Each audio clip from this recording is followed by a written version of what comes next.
Hi friends, a very warm welcome back to our channel. I'm Chanda Mama. This is your Chanda Mama bringing you the new story Sindbad the Sailor, a third voyage published from the Chanda Mama magazine.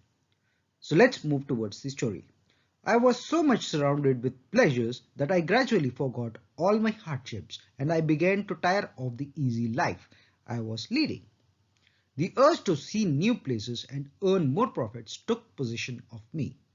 There is no doubt that avarice is dangerous. I was to learn this truth soon enough. I bought some rich merchandise and took it to Basra. There I saw a merchant vessel ready to set sail. I found several friendly merchants ready for a voyage. I could depend upon them in an hour of need. I joined them and got into the vessel. After due prayers, we weighed anchor.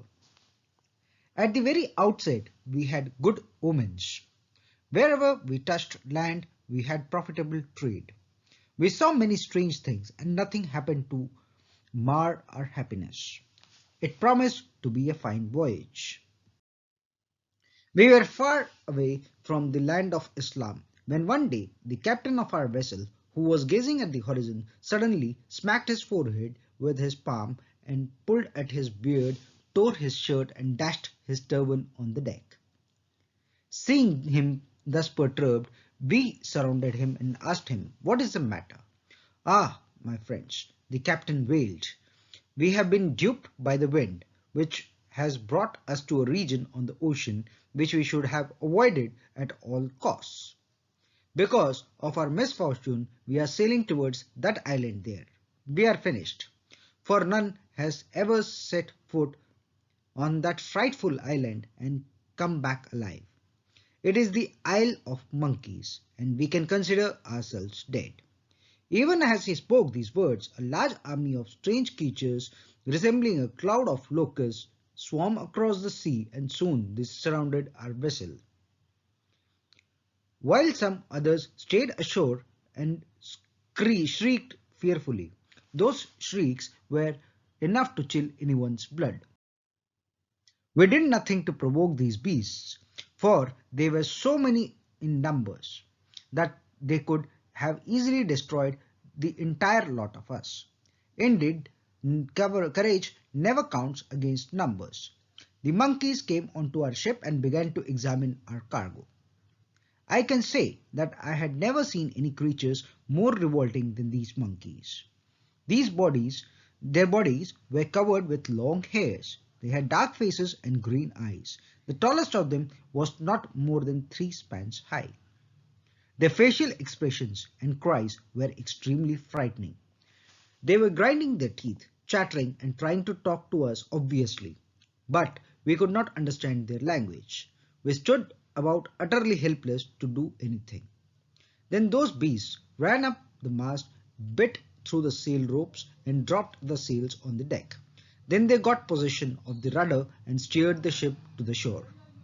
They took each one of us ashore and left us on the beach, got into the ship again and sailed away out of our sight.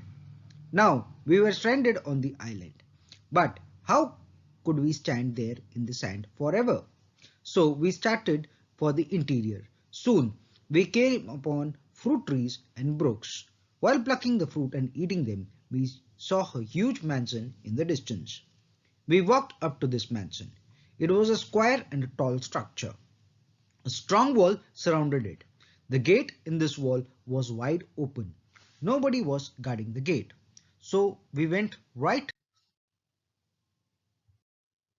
in right in. Inside there was a spacious hall. Here we saw unusually large kitchen utensils and iron spits. On the floor there were mounds of bones, some of which were dry and others were quite fresh. We could not stand the foul odor, but as we were extremely weary, we lay down and went to sleep. Shortly after sunset, we were awakened by noise like thunder, and we saw an enormous dark person stepping down through the ceiling. He was as tall as a palm and uglier than the monkeys. His eyes were red, shining like hot coals. He had front teeth which curled like the tusks of a boar. His lower lip was hanging down and his ears come down over his shoulders. His nails were like iron claws, a lion's claws. We were petrified with fear of this demon. He sat on a bench by the wall and inspected us one by one. Then he got up, approached me, picked me up by the skin on the neck, as though I were a kitten, turned me this way and that, and felt my head. Evidently, he was not satisfied with me. I was always a thin person, and the hardships of the voyage made me much more skinny. He threw me down, picked up the one by my side, examined him too, and threw him down and picked up a third. After rejecting everyone else, he picked up our captain. Our captain was a man of good build. So the demon killed him and spitted him and cooked him over the fire and ate him at leisure. He then lay down on the bench and began to snore loudly. We were paralyzed. We did not know or we did not move until the demon woke up at dawn and went out. Then we wept over our miserable plight. We did not know what to do. There was nothing to prevent us from going out, so we left the building and began to search for a place where we could hide. But the island did not provide a single hiding place. Some of us felt that it was better to drown ourselves in the sea than be killed and eaten up by this demon. Some others said that if we were prepared to die, we might as well die trying to kill the demon. Since death appeared unavoidable, we decided to kill the demon somehow. After killing the demon, we had no means of leaving the isle. So we gathered wood which was on the shore and began to build a raft. The demon arrived at the usual hour, killed one more of us, and then